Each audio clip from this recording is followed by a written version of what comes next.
Hi and welcome to the review of LG UP7500 series from the 2021 TV lineup. This is LG's entry-level UHD TV series available in a wide variety of screen sizes, from 43 up to 75 inches. I tested the 55-inch version that was supplied by the Croatian retailer Lynx. UP7500 is positioned above the UP7000 and below the UP8000 series. There are some in-between models as well, such as UP7700 or UP7800, but there are no major differences between them. Just like Samsung's AU7100 series I've tested before, the design of LG's model is very simple. Dark grey bezel, 2 feet, logo, and status LED at the center below the screen. The TV is quite thick, over 8 cm, since direct LED backlight is implemented behind the screen. All the outer surfaces are made of plastic. Connectivity is very basic. You will get 2 HDMIs with one supporting eARC connectivity, one USB, antenna and satellite inputs, Ethernet, Toslink, and a common interface. Wireless connections include Wi-Fi and Bluetooth. Using Bluetooth, you can connect up to 4 different devices, including gamepads for Sony's PlayStation or Microsoft Xbox consoles. Cable management is as basic as it gets, with one cable tie supplied in the package. There are no slots or clips like on Samsung's AU7100 series. The basic infrared remote control is supplied with UP7500. It's got all the standard buttons plus 4 dedicated buttons for video on-demand apps. In addition, you can use numerical keys to create shortcuts to your favorite apps, which is a big plus in my book, as I use this feature all the time on my LG TV. The remote is very basic and the buttons are very close together, so I had issues with finding the right one without looking at it. As an alternative, you can connect a USB keyboard and mouse or use LG's Think app to control the TV. The TV comes with webOS 6.0, the latest version of LG's smart TV platform that started its journey back in 2014. The new platform changed the home menu so that it occupies the entire screen when opened, which for me is not a step in the right direction. Instead of keeping things simpler, LG made it more complicated by putting too many things on one screen. You can still arrange the position of apps on the app list, but that is as far as the customization goes. Other than that, the platform kept the same features and apps, and all the apps were working fine, stable and without stuttering. Coming to picture quality, UP7500 performs well within the limits of the IPS panel technology. Colors are well saturated in the best performing picture modes, the contrast is low, which affects mainly movies and TV shows, viewing angles are good, static sharpness is great, and motion resolution is limited. UP7500 doesn't have advanced features such as local dimming, so even though it uses a direct LED backlight, the contrast is limited to the panel itself. Even though screen uniformity on my unit was good, the fact that contrast is low could not really create the necessary depth for movies in both SDR and HDR. Samsung's AU7100 has several times higher contrast and it is a better choice for watching content in a dark environment.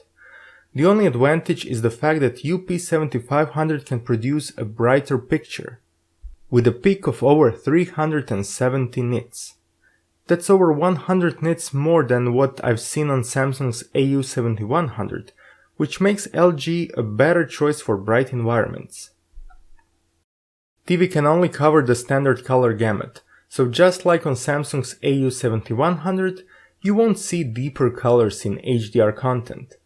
Related to HDR videos, I like the fact that LG has implemented the control to turn on or off HDR tone mapping, so users can choose whether they want a brighter image with fewer details or vice versa.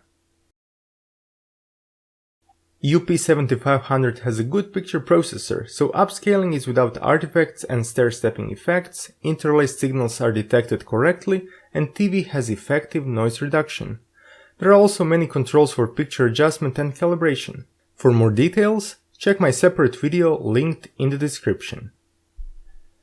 Having a native Ultra HD 4K panel, the sharpness was great in static scenes. In motion, due to a 60Hz panel, a loss of details is visible, similar to Samsung AU7100. However, IPS panels are known to perform almost the same in both bright and dark scenes, and this was the case here as well. So compared to Samsung's AU7100 and its VA panel that gets worse in dark scenes, LG has an advantage here. UP7500 is well equipped for gaming. There is a game optimizer mode with low input lag, auto low latency mode, and HGIG option for HDR games. I had fun playing games and was not distracted by blur or dirty screen effect. For PC usage, full color resolution is supported in PC mode.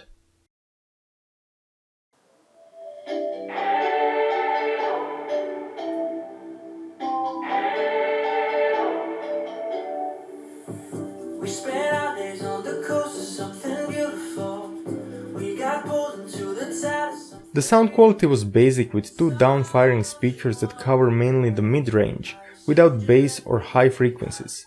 You will get a much better sound if you connect the TV to an external audio system. TV doesn't support Dolby Atmos or DTS through its media player or apps, and I was only able to get stereo sound when using HDMI ARC connectivity.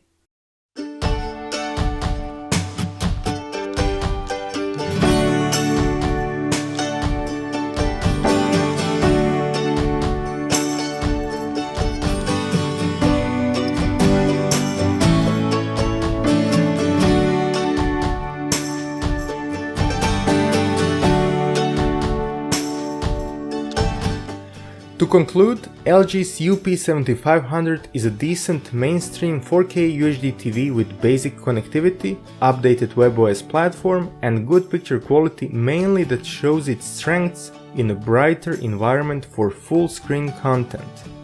I would recommend it for those who are not mainly interested in watching movies in dark rooms.